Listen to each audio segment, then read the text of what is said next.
Afternoon Theatre. Here Am I, Where Are You?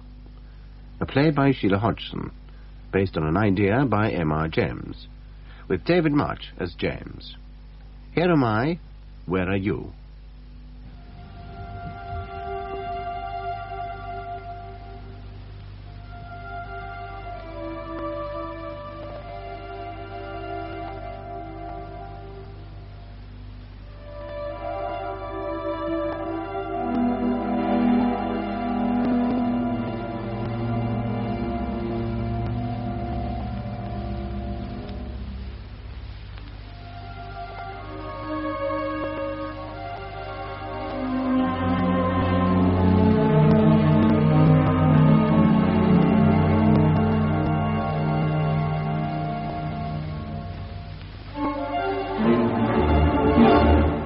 Life is a most wasteful business.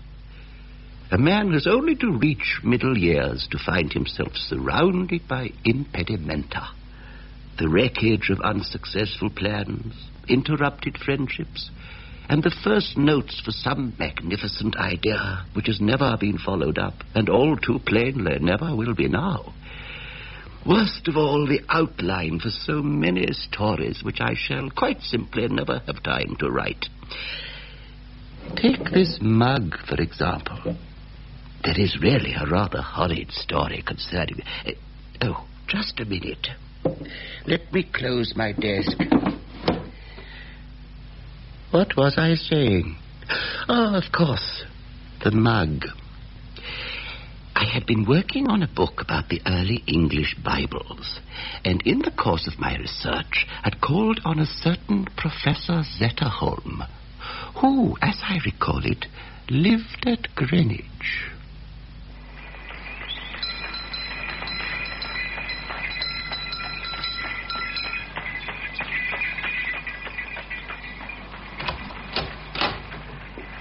Good morning, sir. Good morning. I have an appointment with Professor Zetterholm. My name is Dr. James. Oh, thank goodness.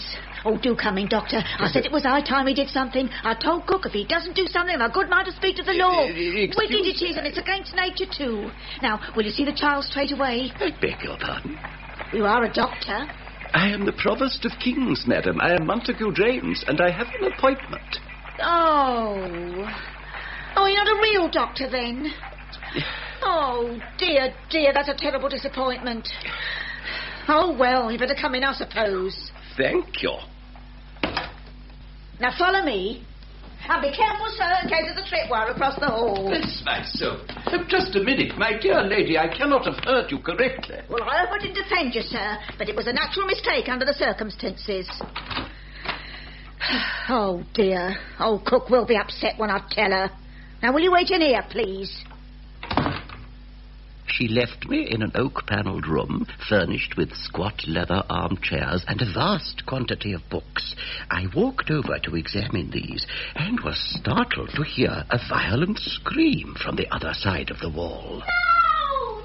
No! I hate you! You're a devil! A beastly, smelly, mouldering old devil! Come here, Daniel! Don't! Come catch me! Come catch me! Ah! There followed a crash, as if some heavy object had struck the floor. And then silence. To say I felt surprised would be a considerable understatement. When visiting a distinguished man of letters, one does not generally expect... Well, yes? Who are you? Professor Zetterholm? What is it? What do you want? I wrote to you, sir. Montague James. You did me the honour of suggesting... You're that fellow from Cambridge. Yes. I've heard about you. Quite a reputation. All right. Sit down. I've got half an hour I can give you before my lunch. You invited me to lunch. Eh? Oh, damn. Oh, never mind. I expect the chair can be mended. I beg your pardon. Oh, sit down for heaven's sake. What's the matter? Oh, I suppose I'd better apologize for my appearance. I hope I had not been staring, but really, the professor's appearance did call for some explanation. The sleeve of his jacket had been torn, the tie twisted round and lay beneath his right ear, while a peanut seemed to be entangled in his pale, gingery hair. As time might be short, I began to explain the purpose of my visit. I wanted to examine the Red Book of I, a Saxon manuscript he had in his collection. In the middle of displaying this treasure, he looked at me sharply and said, Write ghost stories, don't you? Why, yes, I have had some small success. Extraordinary thing for an adult man to do. He blinked, evidently feeling that I ranked in curiosity second only to the Red Book of I. He reached up and produced that remarkable document. The parchment appeared to be stained with seawater. While I made notes and struggled to decipher the archaic Latin, he suddenly leant across and hissed. You know the legend, of course. Yes. You do? It belonged, I believe, to the monks of Dunwich, who lost their monastery when the tide swallowed up the land in 800 A.D. How did you come by it? It's a rare treasure. I have my methods, sir. The Saxons held that anyone who swore on the Red Book of I and broke that oath would run mad. I heard another story connected with the monks. Indeed. I heard when one of them became father to an illegitimate child, he took it to the shore below high water mark and left it there to drown. Good heavens. What a singularly nasty tale. The coastline must have been littered with little corpses in those days, don't you think? Upon my word, I decline to consider any such repulsive nonsense. James, do you hate children? Do I? Bless my soul, no. I do. Oh, come. They're not human, you know. Sly, malicious animals. Good heavens. I have had a grave misfortune, you know. My sister and her husband were recently killed in a railroad accident. Oh, dear me. I am exceedingly sorry. She married a Canadian against my advice. I need hardly say. As a result, there are no relations in this country. There is no one to be responsible for their repellent son but me. I have had to take Paul Mallory into my own home. I've had to accept a child of 10 years old. Can you imagine what it means? Ah. Oh, what the devil? Whatever is that? To my astonishment, there appeared at the window a masked face. A black object which grinned and bobbed, while two hands made derisive gestures. Fairly shrieking with rage, Professor Zetterholm threw up the window and hauled the figure inside. Wretch! Monster! Take off that mask. No! Apologize at once, you little devil. Shan't. You were frightened. Get out! What's that silly old book? If you dare to touch that book. The book? Oh, yes, the book. Do you want to look at the book, Paul? Can I? Of course. Take it. Hold it tight. That's right. It's a remarkable book, Paul. It belonged to some very learned monks in the 9th century. Oh. They put a curse on it. Do you know what a curse is? Anyone who touches those pages will go mad. Slowly, of course. His brain will rot. He'll see horrible visions, and finally...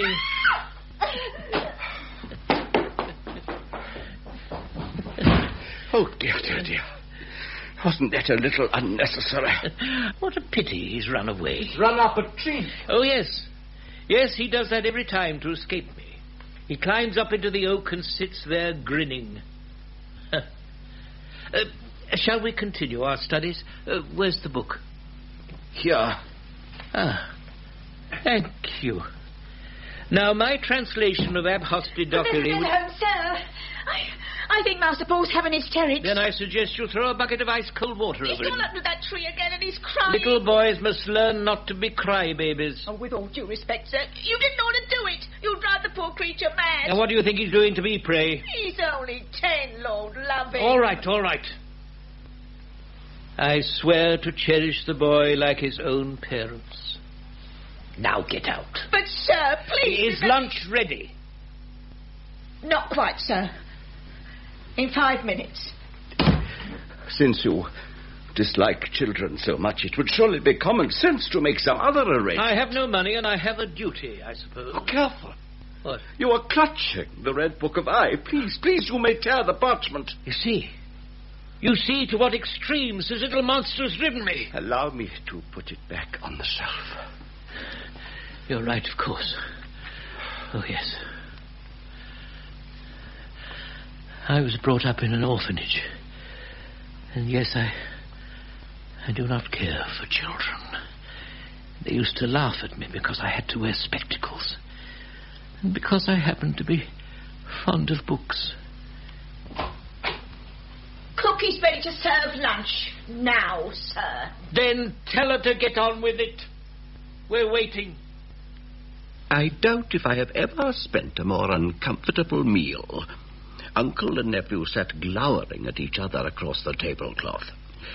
After a while, I noticed a curious phenomenon. Professor Zetterholm's dish of cold meat kept wobbling up and down. I have scant acquaintance with the ways of children.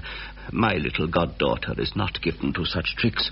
But I had no doubt that what I was watching was a plate lifter, which could be bought in any good joke shop for a few pence. I slipped my hand under the tablecloth, and, yes, I was right. My fingers encountered a thin rubber tube. What's the matter, Uncle? Don't you feel well? It must be the heat. It's awfully hot in here. Be quiet. Your face has gone a funny colour. It's a plate lifter, Professor Zetterholm. Don't worry, I beg you. You evil little monkey! Get rid of that blasted contraption! Zetterholm pulled at the tube, sending several dishes crashing to the floor. He yelled for Mrs. Marriot, who scuttled in and removed the shattered remains of a rather fine royal Doulton vegetable dish. We continued to eat in an atmosphere thick with ill-concealed hatred. Halfway through the meat course, the boy turned pale, coughed, turned red, and then fled from the dining room. Paul, what's the matter? Don't distress yourself, Dr. James. Do sit down. I think that child is ill. Yes, I'm sure of it. Shouldn't we find out? Quite unnecessary, I assure you. I put a small additive into his meat. I have every hope that at this moment he's been rather sick. Oh, but... We can finish our meal in peace. Now, concerning the monks of Dunwich. It really seemed to me that the learned professor was every bit as childish and vindictive as his nephew. I could scarcely wait to finish my notes and escape from the house. You work fast, James. Yes, I've nearly finished, thank goodness. I'm most grateful for your cooperation, Zetterholm. You have a splendid library here. Worth a small fortune. I don't just collect books, you know. Let me show you another hobby. I acquired this at Sotheby's yesterday. A very fine specimen. Oh, careful. Pale green china. What is it? 18th century. A frog tankard. Oh, yes. Yes, I've seen them before. There's a small carved frog inside, isn't there? Mm-hmm. Ah, yes, I thought so. The idea being that when you fancied you saw the creature move, you had had enough to drink. You don't think the frog actually moved? My dear fellow, how could it? The frog is made of nothing but clay, a combination of chemical matter. Yet a man moves, and he's nothing but a combination of chemicals. Rubbish. I beg your pardon, how very rude of me. You ignore the spirit. Not at all. I merely ask you, sir, if the spirit moves one, why not the other? I can see no logical reason. By God! Zetterholm! The tankard! It's gone! That damnable child! And indeed, while we had been engaged in these rather specious arguments, Paul had leant in through the window and taken the tankard from the sill where I had placed it. I could see him running away across the grass.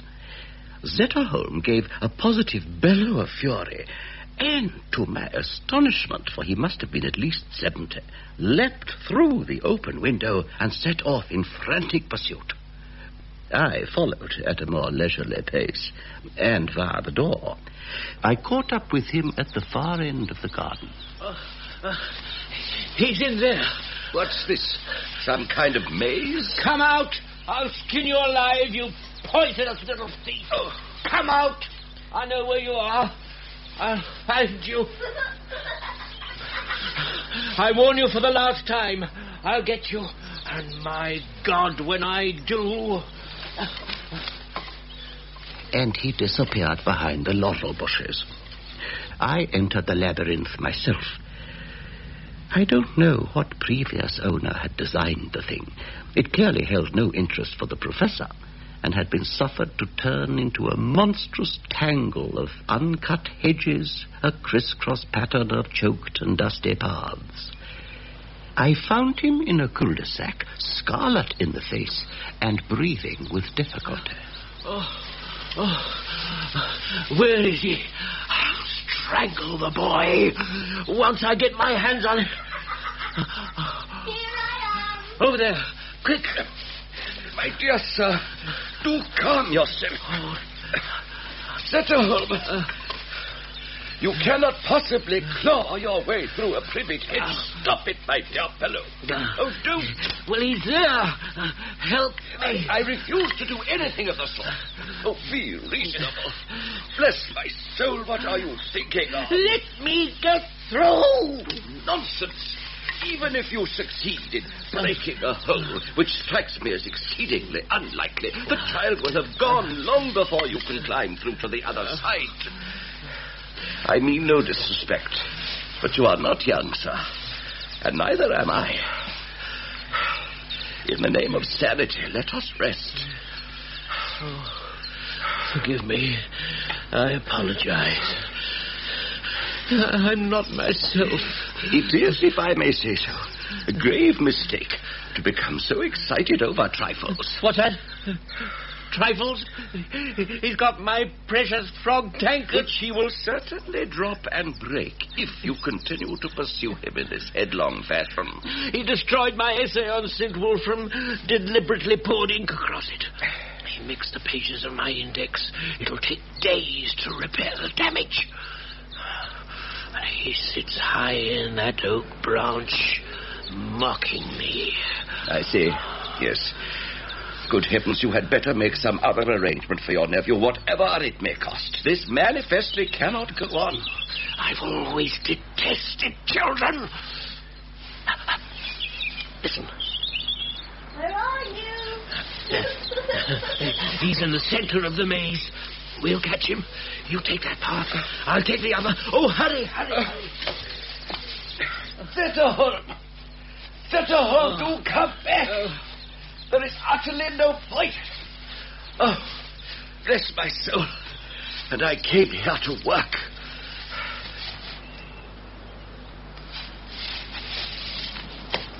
Paul? Paul, this is Dr. James. Do stop your nonsense, my dear boy. I know where you are. You're lost. I know where you are. You're the other side of the hedge and behaving very stupidly. Now, have you got the tankard there? Shan't tell you. Oh, dear, dear, dear. Dr. James! Yes, I'm here. You didn't catch him? I'm afraid not. Oh, hell and damnation! Oh, confound the place. It is certainly highly confounding. I have rarely lost my sense of direction so completely. Oh, I see you have a sundial in the middle. What does it say? Lente, currite, noctis, equi. Slowly gallop the horses of the night. Good heavens, a slightly threatening inscription. Yes. Curious. The inscription is fairly modern, you know. It has obviously been carved on the base at a later date. The sundial, on the other hand, is very old indeed. Bless my soul. Come away. No, wait, please. Have you never observed? Gracious me, this is quite extraordinary. It is cold. I must ask you to hurry. But look, the sundial is wrong. Oh, what nonsense is this? See for yourself. At that angle, it could not show the correct hour. Odd. And your interpretation? Incredible. It must have been constructed at a time when the sun occupied a different position in the heavens. I have heard such theories. And so have I. The world is full of people who believe in higher lunacy. Oh, let's get out of here. Mrs. Marriott! Mrs. Marriott! Good afternoon, sir. Are you ready for your tea yet? Where is he? Bring him out. I beg your pardon, sir? The boy. Oh, is Master Paul in the house? I'd no idea. I'll find him. Where are you, Paul? Has there been some trouble, sir? Nothing serious, I assure you. Oh, gracious. It's very unsettling. They don't understand each other, I'm afraid. I mean, the Master and Master Paul, they don't see eye to eye, if you follow me. With which masterpiece of understatement, she picked up her skirts and fled. I entered the library, sat against the window, and endeavoured to compose my thoughts. But I defy anybody to concentrate, whilst the house about him reverberates with shrieks, yells, and curses, stamping feet, slamming doors, and female weeping. From my vantage point, I presently beheld a tableau vivant. Master Paul came rushing out of the front entrance, followed by Zetterholm brandishing a heavy stick. The child fled across the lawn, making for his favourite tree, squealing derisively as he went. He teetered like a monkey, grabbed the swaying bough above his head, sprang forward, and... Dear God! Oh, no. No. Oh, what's happened? The boy has fallen. Oh, is he hurt? I very much fear. Oh, I knew it. Oh, my poor lamb. Oh, is he bad? Is he in pain? Run, Emily, run and fetch the doctor. He was not in pain, that at least. He lay bent at the foot of the great oak, his small body twisted into a strange, doll-like position. And he was dead. I left the house as soon as I decently could. I left them sending messages for the doctor, the local priest, and I know not what superfluous figures of authority, all of whom would manifestly arrive too late. I left them, yet out of all that confusion, one picture remained in my mind's eye. With horrid clarity, I saw Paul lying dead on the ground, whilst his uncle stood motionless beside him, leaning on his stick and smiling. For my part, I returned to Cambridge. You're glad to be back then? Most heartily. A terrible experience, Guthrie.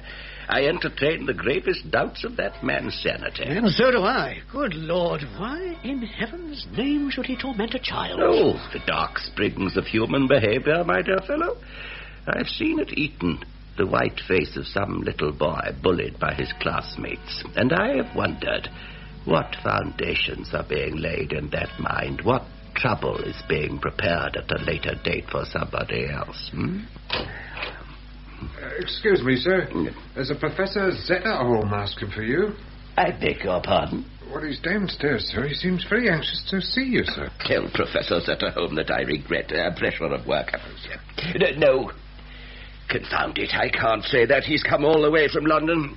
Oh, you'd better send him in. Yes, sir. I'll go. No. If you value our friendship, my dear Guthrie, you will stay precisely where you are. I shall find it in very poor taste if you dare to... Professor Zetterholm, sir. My dear Zetterholm, this is an unexpected pleasure. You're in Cambridge on business. Yes, not precisely. May I introduce Mr. Anstey Guthrie, Professor Zetterholm? How do you do, sir? I've heard of you, of course. Indeed, in what context? I have been telling Mr. Guthrie of your famous library, your other antiques, the frog tankard, and, of course, the recent appalling tragedy. May I offer you my profound sympathy, sir? A terrible calamity. Yes, it is, and how in the name of hell is it happening? I beg your pardon. He is buried. Professor Zetterholm, I feel for you. You blame yourself, no doubt, but the past, unfortunately, cannot be recalled. Exactly. It is not possible. I saw the coffin lowered myself, and the earth dropped down. I must advise you not to dwell on such a melancholy subject. If it's on your mind, sir, you could see a priest. Exorcism, you mean? No, I thought he might be able to comfort you.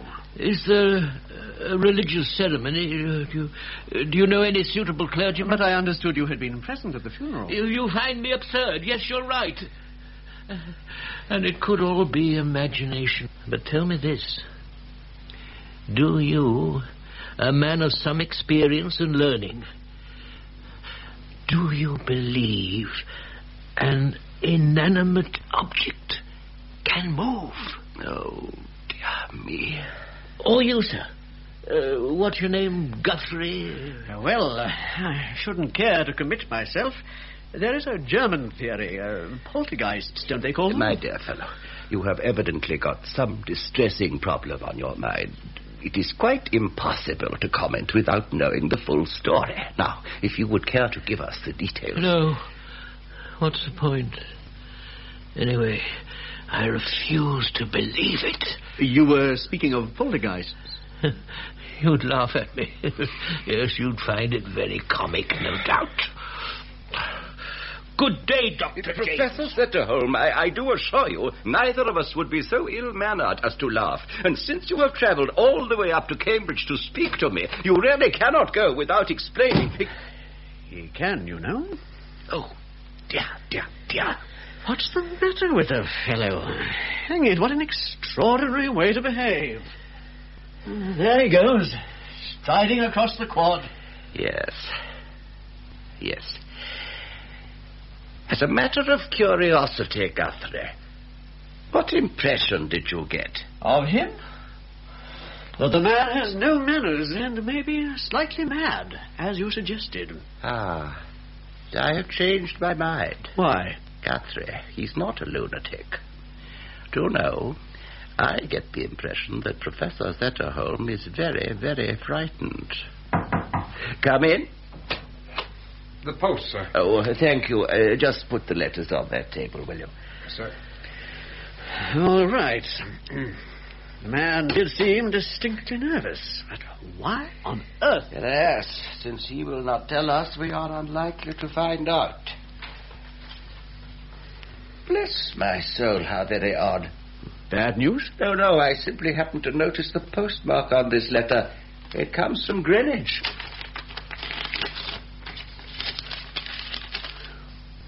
Oh, good heavens.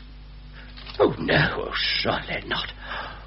Oh, dear me. Oh, James. I beg your pardon. This is from the housekeeper, Mrs. Marriott. Oh, how very disturbing. What does she want? Dear Dr. James, I hope I'm addressing you correct, seeing as how you're not a proper medical gentleman. I wouldn't take the liberty, only I got your address and cook can't think of anybody else. Well, that's a nice complimentary opening. No, listen. He, underlined, she must mean Zetterholm. He is getting worse. At first, Cook said he was mental, but now agrees with me there is something in the house. Something in the house? Are we back on poltergeists? Anyway, it's not human, sir, and Cook has heard the voice. Good Lord. this really is the most illegible handwriting. And she has contrived to spill ink over the second page. We think, that is, Cook and me, we think some gentleman like yourself ought to look into it, being as there is some ugly rumours in the town, and it's not nice for the staff. What can she mean? I wonder. A lot of backstairs gossip. I shouldn't bother to reply. For a moment I thought you were upset. I am. Oh, come. By that. It's the postscript, you see. Oh, dear heaven, there's more. At the bottom, after her signature, Mrs. Marriott writes, P.S. And what about the tree? That's what I says. I beg your pardon? Mr. Verrill, who does the garden here, examined the tree most careful, and he says the branch was sawn through. But, oh, no. If someone had cut through the branch deliberately, knowing the boy's habits... It would be murder. Yes. Do you believe he did it? Dear Lord. He stood there smiling, you know. It's the devil of a situation. Nevertheless, a plan occurs to me. Are you particularly fond of frog tankards? What? I'm certain you are. Yes? Yes, in fact, you collect them, frog tankards. For I know for a fact he possesses one of these. Now, suppose you were to ask me, my dear fellow, where you could see a rare 18th century frog tankard. Why, I should naturally escort you to the house of my acquaintance in Greenwich. Have you any particular engagements for next Tuesday?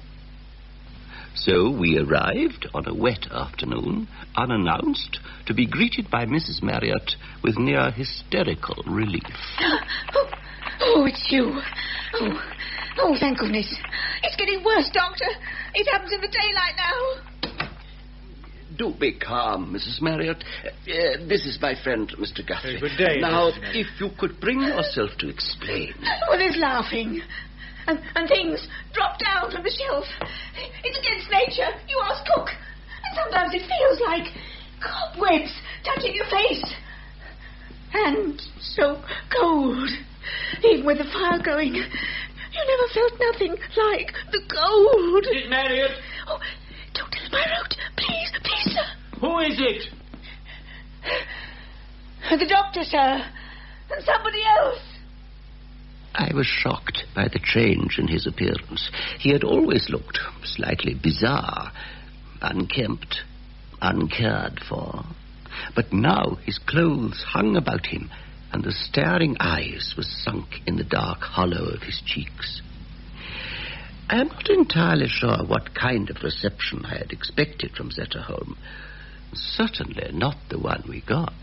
Dr. James. Oh, thank God, thank God. You'll stay to dinner, and your friend as well. There are two of you, that's even better. You must stay the night, I insist. Mrs. Marriott, prepare the spare room for these gentlemen. We are simply passing through Greenwich. Give me your coat. It may rain. You can't possibly continue in this weather. Mrs. Marriott, light fires in the guest rooms and air the beds. Yes, sir. The weather is quite clement, I assure you. We had no intention of foisting ourselves upon you. Good Lord, no. Sit down. I can offer you brandy. Don't trouble yourself about night attire, gentlemen. I've several pairs of pajamas. You must stay as long as possible. Bless my soul, this is a casual visit, sir. We happen to be near your house, that's all. Yes. Oh, thank heaven. You must stay at least 3 days, I beg you. But I have some new books in the library, Dr. James. You'll want to look at those, eh? And we might pass the time playing cards. Billiards. Perhaps your friend is interested in the garden. Well, I'm much obliged, but we really don't want to impose on your hospitality. I am expected back in Cambridge before the end of term. And we wouldn't dream of upsetting your housekeeping arrangements. Oh, there's plenty of food. That's not the problem. What miracle brings you here? My friend Guthrie happens to be interested in 18th century frog tankards. Yes. And by my description of your remarkable sundial. Even as I spoke the carefully prepared lies, I became uncomfortably aware that they were superfluous. Professor Zetterholm simply did not care what accident had brought us to Greenwich. He didn't mind why Guthrie and I were so unaccountably on his doorstep. He was hell-bent on keeping us there.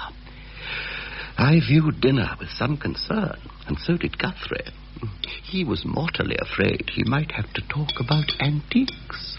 You collect frog tankards, you say? I have a frog tankard. Really?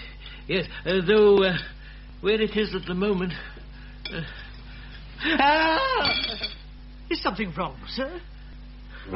No, certainly not. No! You'll have to excuse me. Is he drunk? Hardly. He doesn't touch wine. And I have myself been fairly moderate, but for a moment I could have sworn.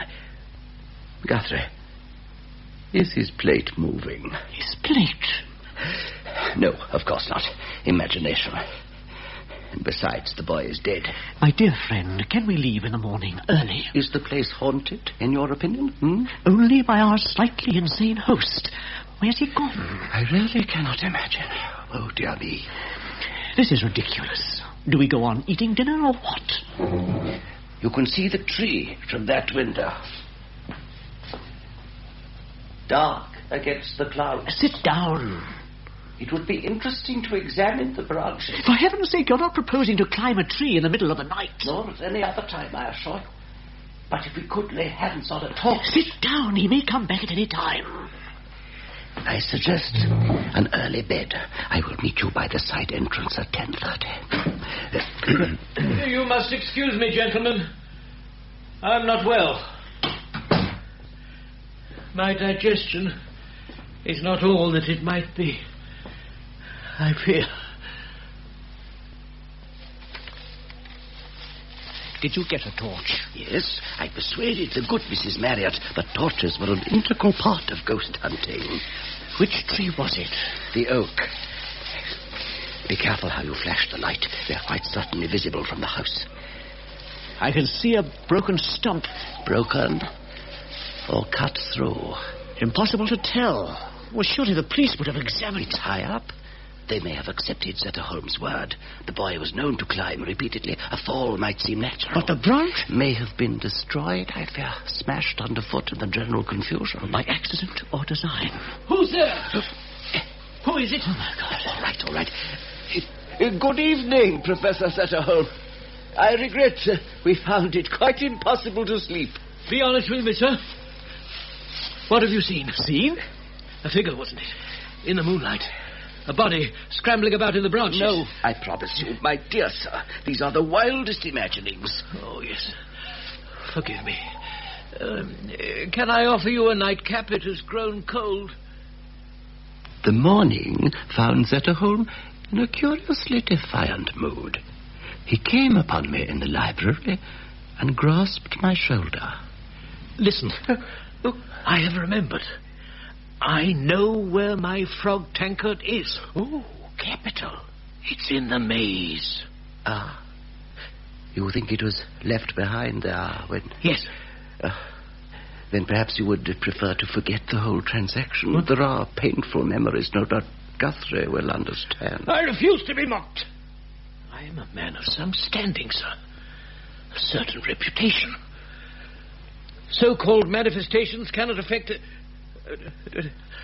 cannot touch anyone with pretensions to intelligence. Quite. So, perhaps you'll come with me. Into the maze? I dislike wasting time. It would be stupid to get lost again. And your friend... Oh, yes.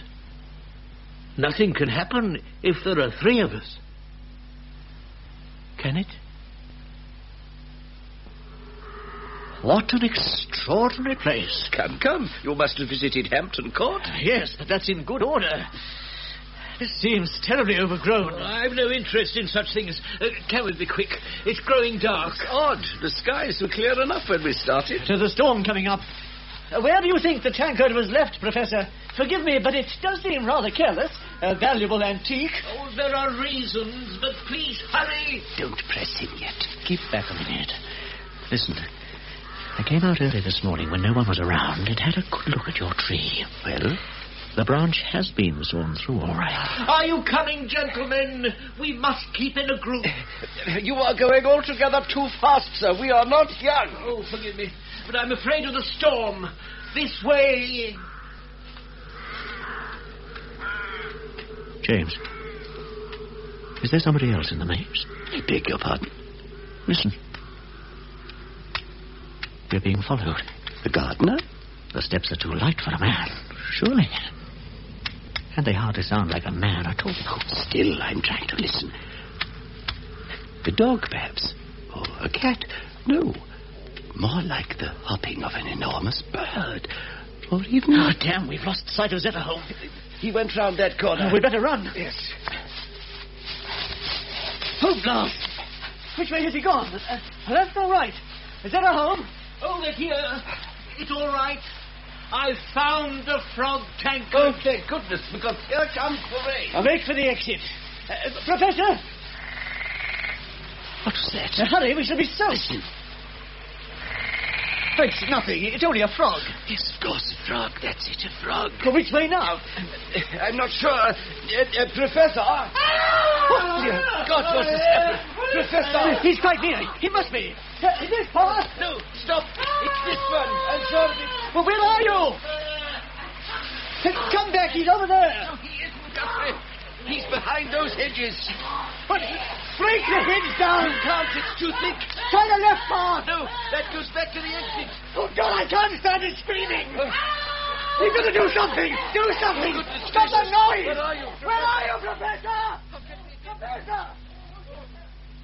That when finally we found Professor Zetterholm, there was nothing we could do for him. He lay in the center of the maze. He had had, I believe, a heart attack, or so the doctors told us. In any event, he was dead. The frog tankard lay where he had dropped it, a little distance from the body. I brought the object away for certain private reasons. I think it wiser not to tell you. There is no point in needlessly alarming my audience. But I confess that two small points have always puzzled me. The heart attack, for instance. I shouldn't dream of disagreeing with the experts. Only, you see, none of them mentioned the curious thin scratches on the man's neck, as if made by a claw. And then there's the frog tankard. It was definitely a frog tankard when I first saw it, and as such moderately valuable. It is now simply a china mug in a rather disagreeable shade of green. There is nothing inside it, save for a little roughness where some object appears to have broken off. Well, Zetterholm may or may not have died of heart failure. One thing is certain. A frog tankard without the frog is of no interest to anybody.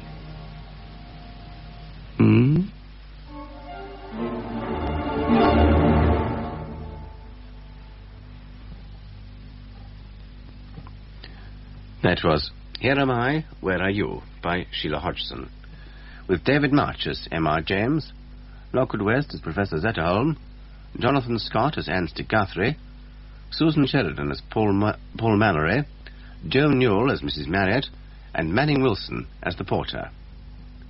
The play was directed by David Johnston,